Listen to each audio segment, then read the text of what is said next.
नमस्कार, मी पंजाब हवामान अभ्यासक मुक्काम पोस्ट हुगळी धामणगाव तालुका शिरूर जिल्हा परभणी। आजपासूनचा परत एक शेतकऱ्यासाठी अंदाज आहे।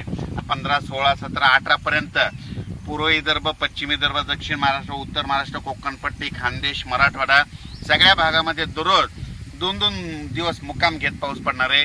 पुन्हा हा अंदाज लक्षात घ्यायचा। परत पुन्हा आणखीन एक सांगू इच्छितो, त्याच्यानंतर 21 तारखेपासून 21 जुलै ते 26 जुलैच्या दरम्यान परत एक चांगला पाऊस येणार आहे, म्हणून हे अंदाज लक्षात घ्यायचा। मागच्या अंदाजामध्ये सांगितलं होतं की राज्यामध्ये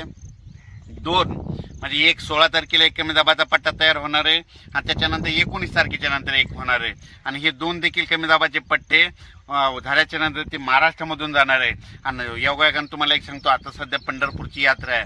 हा पंढरपूरच्या यात्रेकडे म्हणजे 15 उद्याचा पाऊस, 15, 16, 17चा पाऊस पंढरपूर, सातारा, सांगली, सोलापूर, कोल्हापूरमध्ये तिकडे देखील पडणार आहे।